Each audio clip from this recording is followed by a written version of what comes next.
শান্তি, আমি অফিসে যাচ্ছি, তুমি রাহুলকে ঘুম থেকে ডেকে চা দিয়ে দিও। আর হ্যাঁ, নিজের সব কাজ হয়ে গেলে বাড়ি চলে যেও। ঠিক আছে দিদি।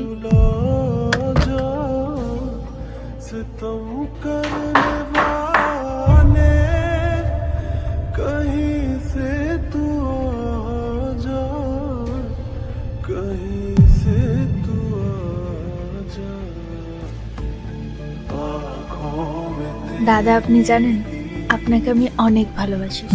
যেদিন আমি আপনাকে প্রথম দেখেছিলাম সেদিন থেকে আমি আপনার প্রেমে পড়ে গেছিলাম। আমি না আপনাকে দিদির থেকেও অনেক অনেক বেশি ভালোবাসা দেব।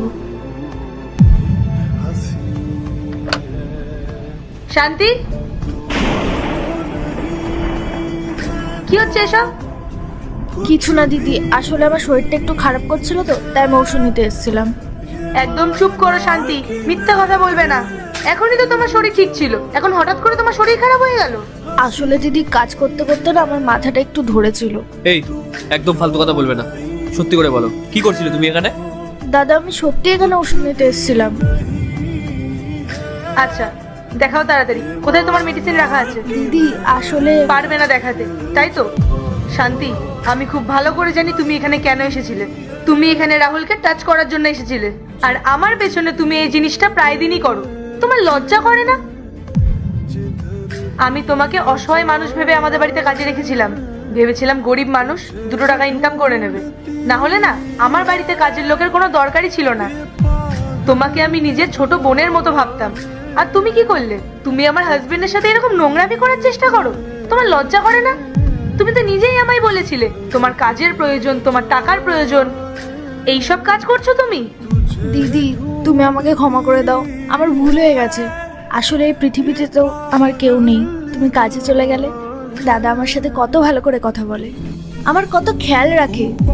আমার শরীর খারাপ হলে দাদা আমাকে বলে তোমার কাজ করতে হবে না, তুমি রেস্ট নাও। আর এসব দেখে না আমি দাদার ভাবনায় হারিয়ে গেছিলাম।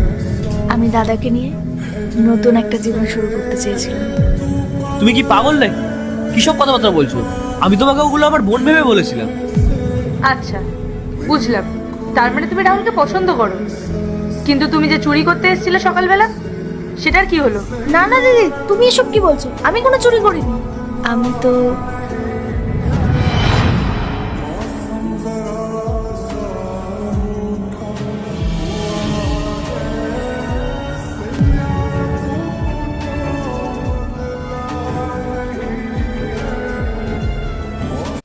পার্ট 2 দেখতে সাবস্ক্রাইব করো ভেলকু 78M।